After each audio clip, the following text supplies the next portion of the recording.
Hey folks, Matthew here doing another beta impressions video, this time for a game called Kingdom Come Deliverance. It's a first-person RPG by a company called Warhorse Studios. They're an indie studio founded in 2011, and they are based in Prague in the Czech Republic. I first heard about this game on the Star Citizen website. You may have heard me talk about Star Citizen in the past, done a couple of videos on it, and I'll leave a link to the relevant article in the description.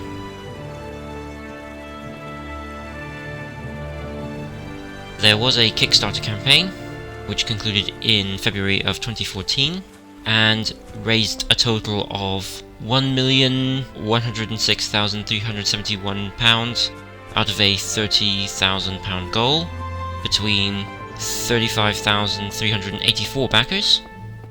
So, popular game evidently, but I guess it was always going to be if Chris Roberts endorses it.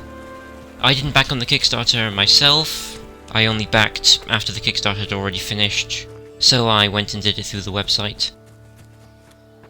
As I said, the game is a first-person, realistic RPG that'll take you to medieval Europe, to quote the website. One of the taglines that they used during the trailers was "Dungeons, no dragons," so that was intriguing. Generally, medieval settings you very quickly get into ancient magics and dragons and so forth, so it's nice to have a more realistic approach to our medieval settings.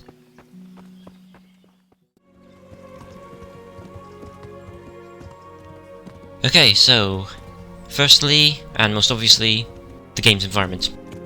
Apparently the game is based on a real story, set in the year of 1403, in the region of Bohemia, in the heart of Europe. The map and the environment definitely feels like Middle Europe. It's very pretty, very detailed, lots going on.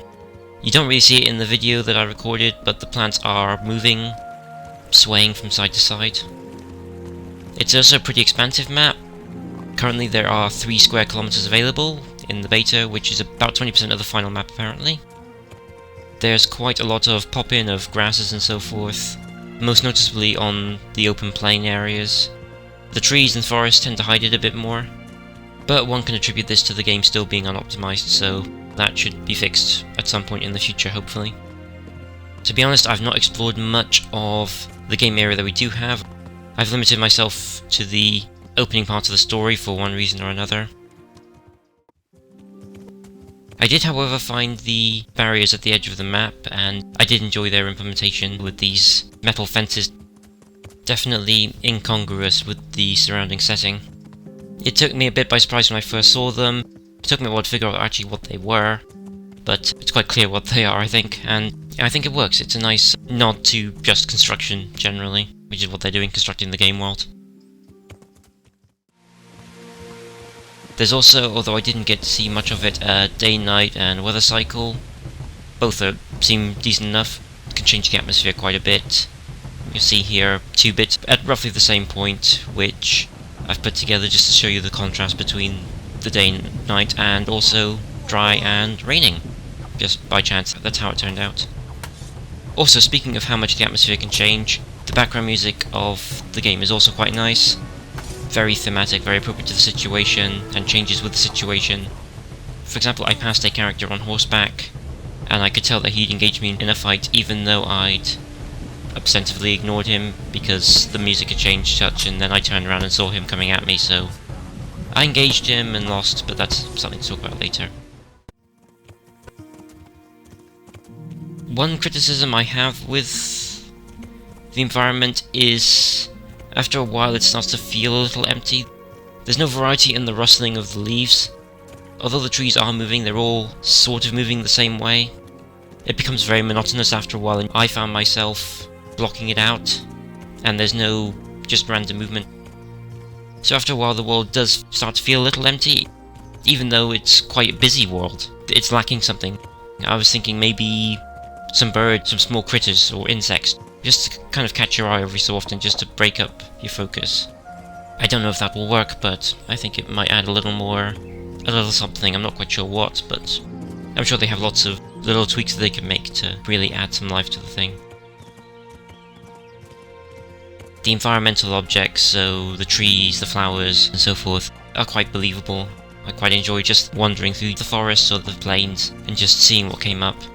Get the odd river running through things, and very nice to look at. It's quite peaceful. Definitely made me feel like I was wandering through the European countryside, so props to them on that one.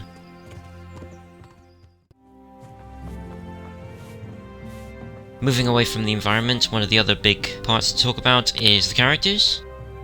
And like the environment, the character models are nicely detailed, although the animations of the characters are a little bit stiff, but again, work in progress, so I'm willing to let that slide for the time being.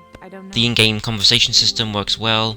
The idea is you go up to a character, and when you press the button to talk to them, it loads you into a conversation between the player character and the NPC character. What do you mean? There's no The conversation itself takes the form of the NPC will say something, and then you will respond by picking from a list of options, usually the standard ones plus a few more based on skills such as intimidate, persuade, bribe, which is fairly typical, same sort of thing that you get in most RPGs. Kingdoms of Amalur, Elder Scrolls, all that sort of thing. They all have a variant on the system. But I talked before about the animations on the characters being a bit stiff. Similarly, the animations in the conversation are a bit stiff and a bit off. I'm not quite sure how to describe it, they just don't feel right, which isn't particularly helpful, I know, for anyone watching this.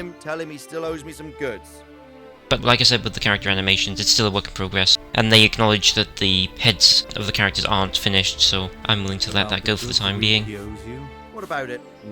Other problem with the conversation system is that the voices of the characters seem a bit disconnected from the actors, the character models. Like they're coming from directly in front of me, rather than from the mouths of the characters. But again, work in progress, I'm sure they'll fix that in time. The biggest issue I have with the conversation system at this point is that it just takes too long to load into a conversation. You'll hit the button and you're waiting a good 3 or 4 seconds for the conversation to load.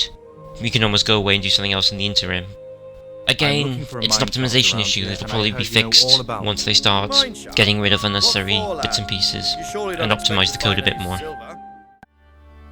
One thing that would be useful in the game is some idea of how well the persuasion or intimidation or bribery will work. At the moment they're just presented as a list of options with the relevant symbol next to them for what class of action this is, but something like a percentage chance of working would be useful, because at the moment you have no idea what will work or how likely. So just that little thing just to think, okay, relative to my skill set, how likely am I to be able to intimidate this person? Although I suppose there's the flip side of wanting you to learn about the character and say, okay, this character is prone to being intimidated, or is perfectly willing to sell out his information for money. So if they're trying that approach, which I haven't really seen yet, but they might be trying something like that, then I'll be perfectly fine with that, as long as they make it clear that that's the idea. So that's the characters and the conversation. I didn't get the chance to try equipping different items and different clothing on my character, but just looking around the environment and seeing all the different characters, there's quite a lot of options available. I quite like how they look, and I know from the article that they're integrating similar clothing technology into Star Citizen. Obviously very different clothing designs, because future versus past, but the idea of how the clothing is supposed to work is very similar, so I'm looking forward to seeing that in Kingdom Come Deliverance.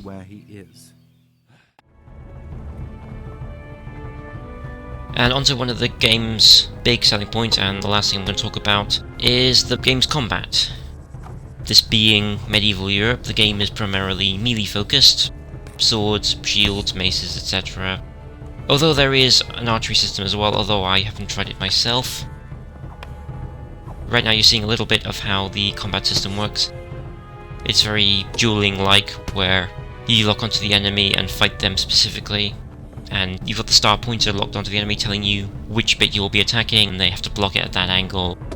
I don't really know how well this will work with multiple enemies. I imagine it'll be sort of classic hero setup where, although there's multiple enemies circling around you, only one of them is attacking you at any one time. But as I said, I haven't tried it yet. There's supposed to be a big battle later in the beta, but I didn't get to that far yet. So it'll be interesting to see how multiple enemies at once work. So the combat system itself, you've got your enemy who's circling around you and you're circling around him.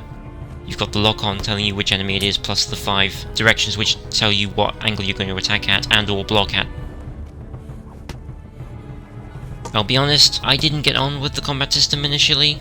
I thought it felt a bit stiff, a bit slow to react to what I was trying to do, and also lacking feedback on whether or not my attacks were being successful or if I was just flailing hopelessly. But when it came to the actual story fight in the game, I did manage to do quite a lot better the second time around, so possibly it will just take more practice on my part. I was hoping to try and familiarise myself a bit more with it in the combat training arena, but when I was recording this, it was bugged, and so I couldn't really do any more training, save of restarting the beta. Although the arena is fixed now, apparently. And that's it mostly. I didn't really explore any features beyond this. Character equipping, as I mentioned, I didn't get a chance to try. Similarly, trading slash shops, just buying and selling items and equipment, haven't really tried that. But mechanically I'm sure it's fairly standard fare, so I'm not too fussed about not doing that. I've looked at the combat and the environment and the characters, and those are the 3 big selling points of this game, so I'm content that this is a comprehensive impression, if not a complete one. Overall, it's an interesting start to the game. Looking forward to exploring more of the world and the story. I will probably wait for the finished game though. I don't want to spoil myself on the story too much before it's released properly. And although I've had a number of issues, most of them seem to boil down to just the game is not optimized at the moment, so hopefully that'll be fixed in due time. And that's it. Thanks for watching. Please like, comment, subscribe on the video.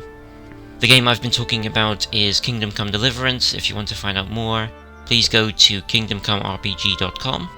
And if you want to know what I'm up to generally, then please follow me on Twitter at neo_venator. Thanks for watching, and I shall see you next time.